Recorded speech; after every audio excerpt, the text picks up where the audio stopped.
Hello students, it is Vinod Acharya. Continue करते हैं अपनी गॉस थ्योरम की एप्लीकेशंस।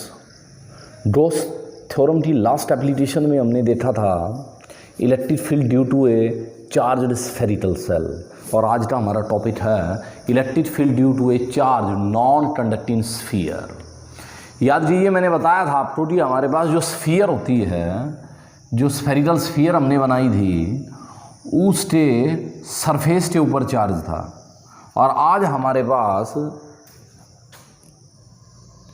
जो स्फीयर है वो सारा ही कैसा है, सॉलिड है। ये हमारा स्फीयर है और इस पर जो चार्ज डिस्ट्रीब्यूशन है वो सरफेस के ऊपर नहीं है, वो इसमें इनसाइड भी है। सेल में सिर्फ सरफेस के ऊपर था। इस स्फीयर की वजह से, ड्यू टू दिस स्फीयर, यहां इस पॉइंट पर हमने इलेक्ट्रिक फील्ड इंटेंसिटी निकालनी है with the help of Gauss theorem. Consider a sphere, consider a charged non conducting sphere, non conducting material है, non conducting sphere of radius R, of radius R, ये इसका centre हुआ और ये radius are, capital R हमने अपने sphere की radius ली है।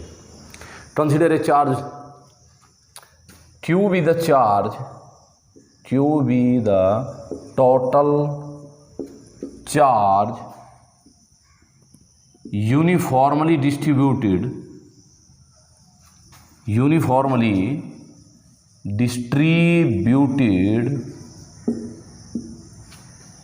over the whole sphere।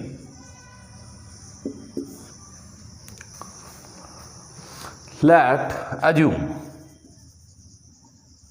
सारे वॉल्यूम पे चार्ज है, तो हमारे पास assume rho with the volume charge density, volume charge density of the sphere.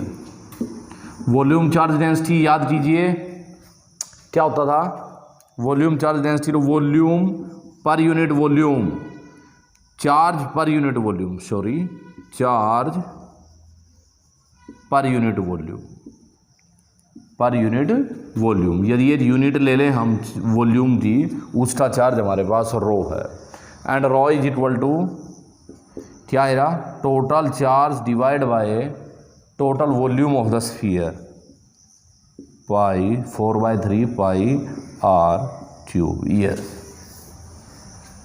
ये हमारा जो हमारी वॉल्यूम चार्ज डेंसिटी है उसका हमारा मैग्नीट्यूड आ रहा है कि टोटल चार्ज हमने क्यू माना है, और क्यू चार्ज ही इस सारे स्फीयर के ऊपर यूनिफॉर्मली डिस्ट्रीब्यूटेड है।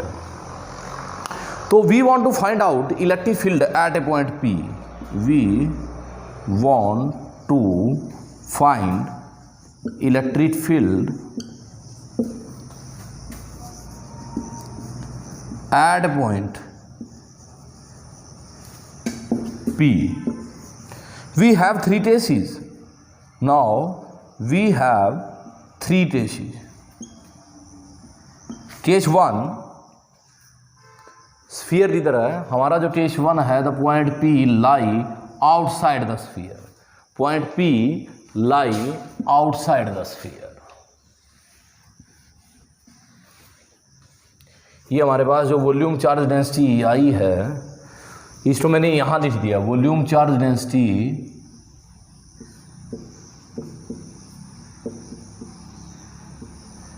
ये स्फीयर की वॉल्यूम चार्ज डेंसिटी है, पर यूनिट वॉल्यूम के हिस्से में इतना चार्ज आया हुआ है। हमने जो सबसे पहले जो केस लिया है वो लिया है when the point P lie outside the sphere, when the point P lie outside the sphere, outside the sphere. याद कीजिए क्या प्रोसीजर है हमारा। Late us consider a Gaussian surface, जो इस पॉइंट से पार होता हुआ होगा। ये स्फीयर है, याद कीजिए यदि स्फीयर है या कोई पॉइंट सोर्स है, उसके लिए हमारे पास गॉसियन सरफेस स्फेरिकल ही होता है।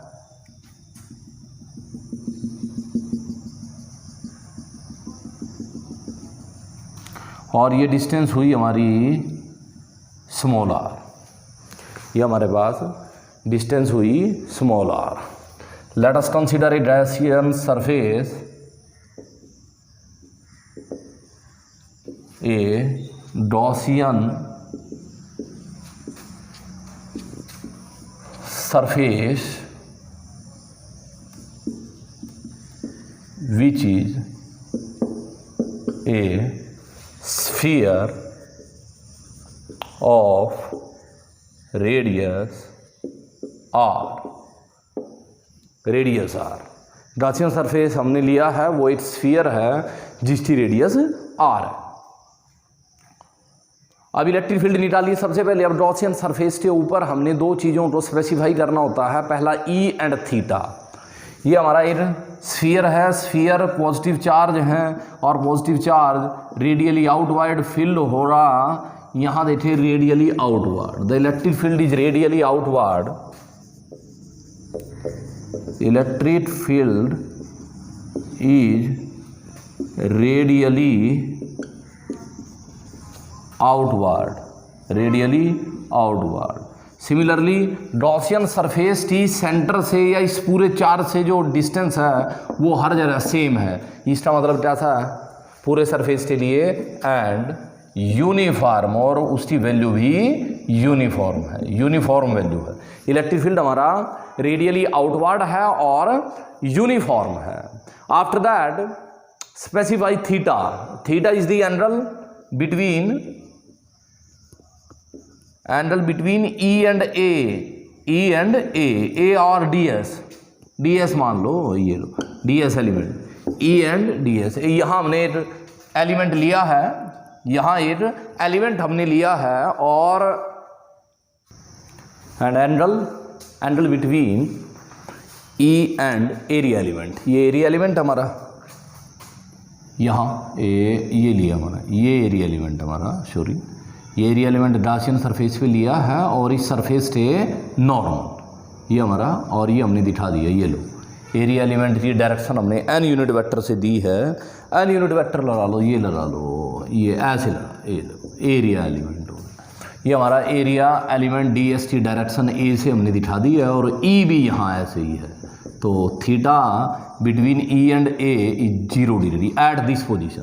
इस पोजीशन पे लीजिए, ई ऐसे है और यहाँ यदि मैं एलिमेंट ले लेता हूँ ds, और ds का एरिया वेक्टर भी ऐसे हो रहा, और थीटा यहाँ भी 0 है, and theta is 0 degree at every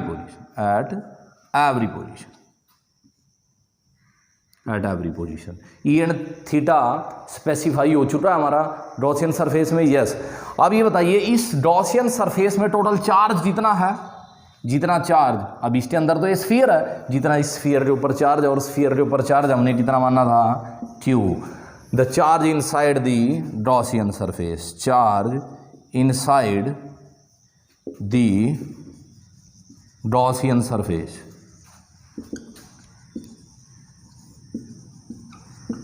yes इतना, ये टोटल चार्ज जितना भी हमारा स्फीयर का है, और ये है सारा हमारा कितना हुआ Q चार्ज, ये हमारा पूरे गॉसियन सरफेस के अंदर है। अप्लाई कीजिए आप Gauss law, according to Gauss theorem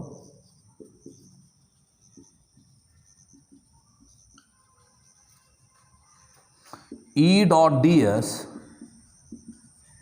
is equal to Q inside the closed surface upon epsilon 0। और ई डी एस क्या हुआ हमारा, E D S cos of theta, और ये हुआ हमारे पास Q upon epsilon 0, Q upon epsilon 0। अभी देखिए टोटल चार्ज जितना हुआ ई यूनिफॉर्म है, इससे बाहर आ रहा है और यहाँ आ रहा है ds, क्लॉज इंटीग्रल ds, और क्रॉस ऑफ थीटा 0 है, इसीलिए ये टर्म कितनी हुई 1, ये 1 हो रहा है ना, इट इज इक्वल टू 1, ये इसलिए ये एलिमेंट हमारे पास मल्टीप्लाई में हो रही है और हमारे पास आ रहा है q upon epsilon 0, q upon epsilon 0। अब ds इस गॉसियन सरफेस का ये हमारा पहला एलिमेंट, ये दूसरा एलिमेंट, ये तीसरा, ऐसे ऐसे सारे एलिमेंट हो रहे हमारे गॉसियन सरफेस का क्या आ जाएगा, सरफेस एरिया आ जाएगा, और हमारे पास हो रहा है E इंटू 4 पाई r स्क्वायर। r कितनी है सी, little r, small r।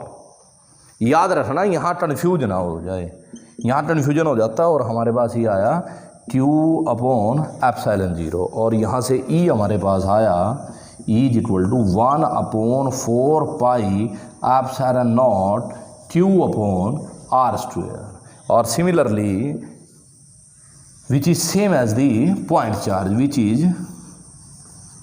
Which is same as the point charge. ये पॉइंट चार्ज वाला ही फॉर्मूला हमारे पास आया है। इट मीन्स स्फीयर भी बाहर से दूर से देखने पर यहाँ जो इलेक्ट्रिक फील्ड फील हो रहा वो ऐसे हो रहा जैसे पॉइंट चार्ज से भी रेडियली आउटवर्ड होता है, इसलिए ऐसा नज़र आता है, या ऐसा हमें मैथमेटिकली फील हो रहा है। चलिए अब दूसरा केस लेते हैं हम हमारा।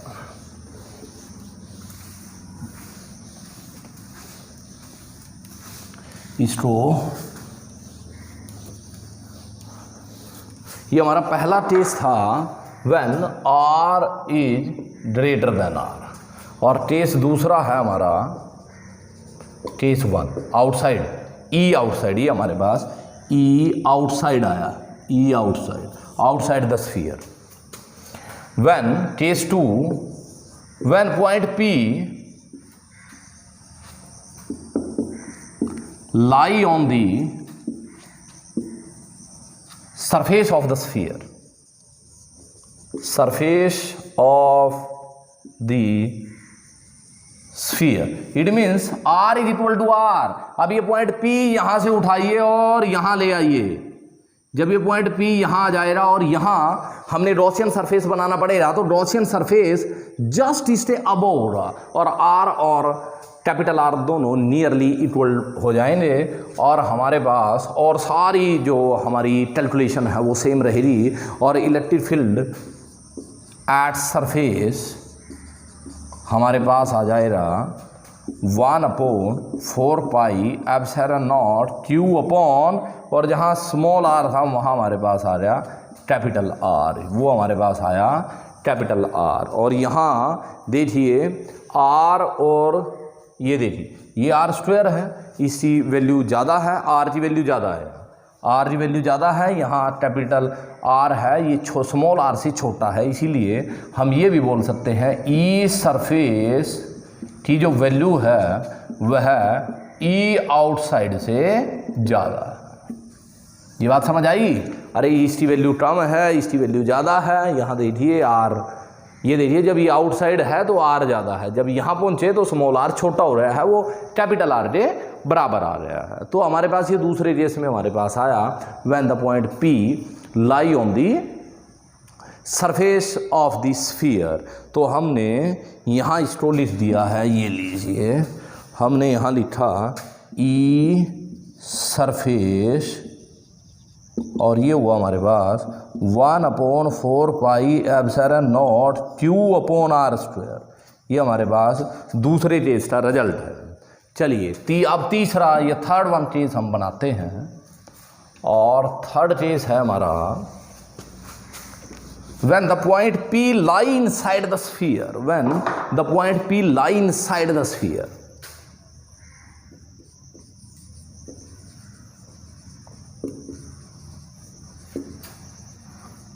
point P lie inside the sphere, inside the sphere। चलिए लाई inside the sphere, it means हम इस स्फीयर में अब एक नया गॉसियन स्फीयर बनाएंगे। कैसे? जैसे ये पॉइंट P है, अब ये पॉइंट P, ये r डिस्टेंस है स्फीयर जी, और हमने यहाँ जो पॉइंट, इस पॉइंट P पर हमें इलेक्ट्रिक फील्ड निकालना है। अब इस पॉइंट P से होता हुआ एक गॉसियन सरफेस बनाएंगे जो एक स्फीयर होगा, और यहाँ एक नया स्फीयर बीच में बना है जिसकी रेडियस है r। यहाँ एक नया स्फीयर बना है जिसकी रेडियस है r, जिसकी रेडियस है r। अब ये देखिए, अब यदि जब हमारे पास अब तक के दोनों केस थे उनमें हमने देखा था कि जब यहाँ थे हम तो चार्ज, ये सारा चार्ज गॉसियन सरफेस के अंदर था। अभी देखिए यहाँ से यह, जब हम पॉइंट P यहाँ ले आए और गॉसियन सरफेस यही स्फीयर के जस्ट अबव या इसके ऊपर ही गॉसियन सरफेस बना, तो सारा चार्ज इसमें ही था, तो सारा चार्ज इसमें ही था। अब हमारे पास एक सिचुएशन चेंज हुई है कि यदि हमारा गॉसियन सरफेस इतना है तो पहले चार्ज हमारा था टोटल Q, अब वह सारा गॉसियन सरफेस में नहीं हो रहा।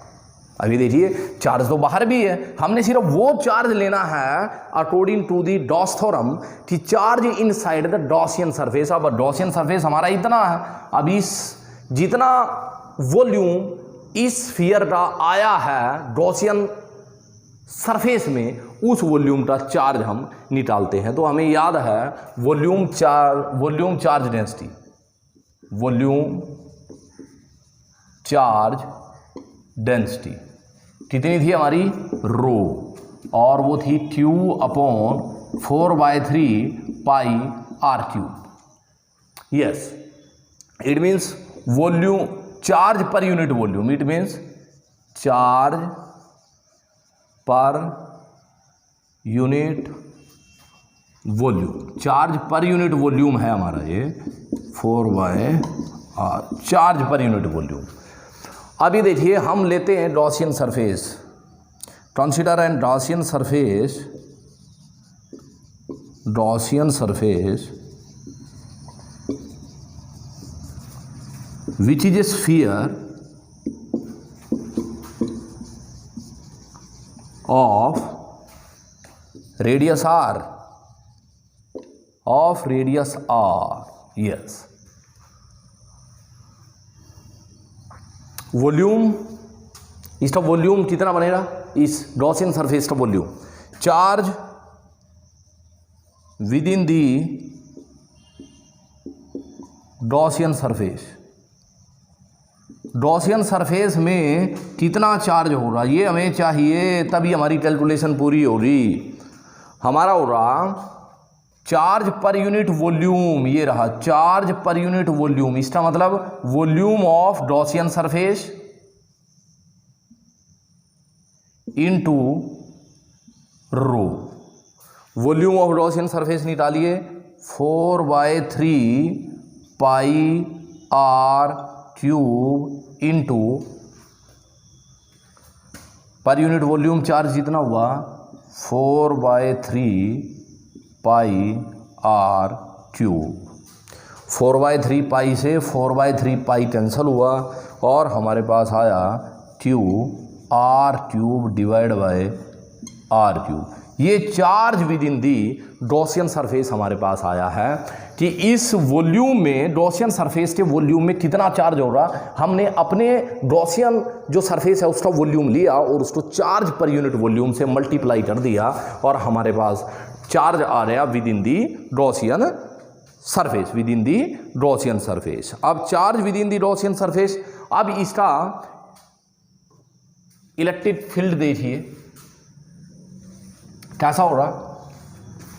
जो गॉसियन सरफेस नया बना है, अब इस गॉसियन सरफेस से इलेक्ट्रिक फील्ड रेडियली आउटवर्ड हो रहा, यूनिफॉर्म हो रहा। ये electric field is radially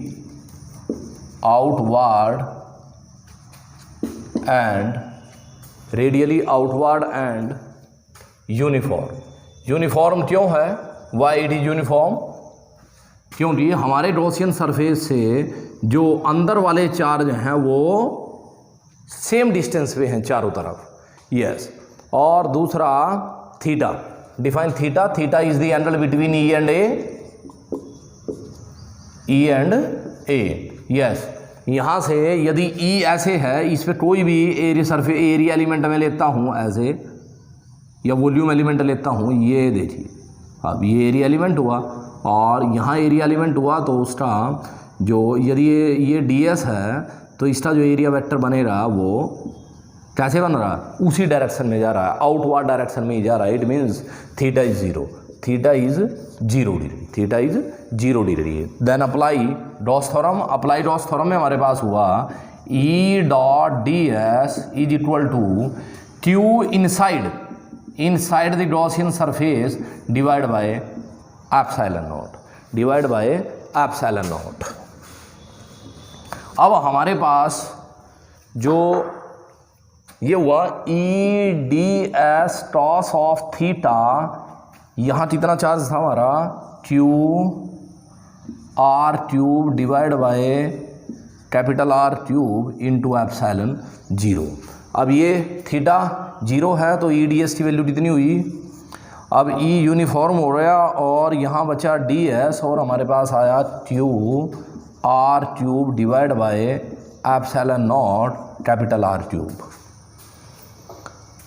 and after that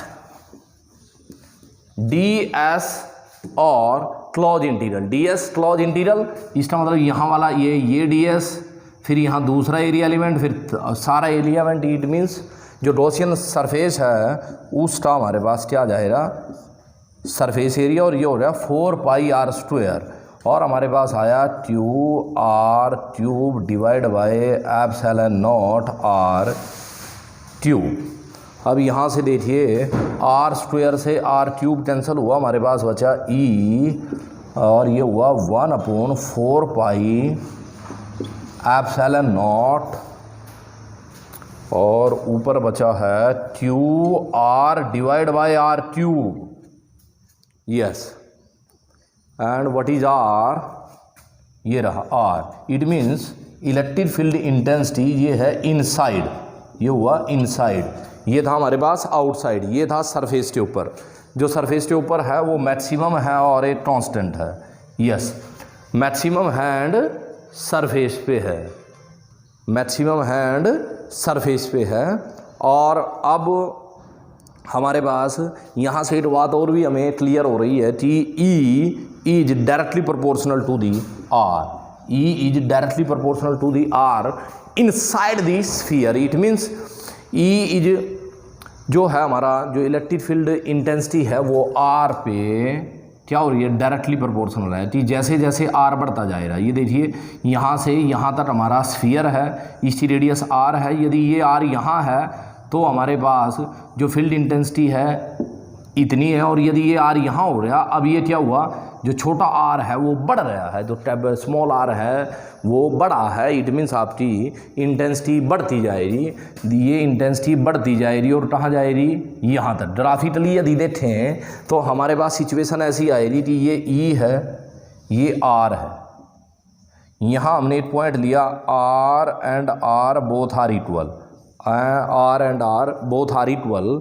और इनसाइड यदि R हमारा ये R जो है, ये R जब इससे छोटा है, जो अंदर वाली सिचुएशन है वो है, उस सिचुएशन में हमारे पास जो E है, यहाँ E है वो डायरेक्टली प्रोपोर्शनल है R की। जैसे जैसे R बढ़ती, E एंड R बढ़ते जाएंगे यहाँ तक, ये हमारे पास E एंड R बढ़ते जाएंगे, और ये जो वैल्यू आई है E की, ये वैल्यू सरफेस वाली है, ये इलेक्ट्रिक फील्ड की सरफेस वाली वैल्यू है, ये इनसाइड की वैल्यू है। और उसके बाद फिर ये डिक्रीज होना, इनवर्स स्क्वायर ला को फॉलो करेगा, और ये ऐसा ग्राफ हमारे पास आएगा।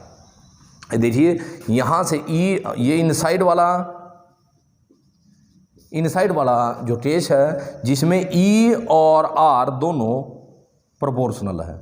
उसके बाद सरफेस पर यह कांस्टेंट वैल्यू है, और कितनी वैल्यू है ये हमारे पास है, ये वैल्यू यहाँ ये है 1/4 पाई epsilon naught Q over R square. Yes, उसके बाद यह है इन्वर्सली स्क्वायर के रूप में फॉल होती जाती है। Okay dear student, it's all about the electric field intensity due to a charge non conducting sphere. Okay, thank you.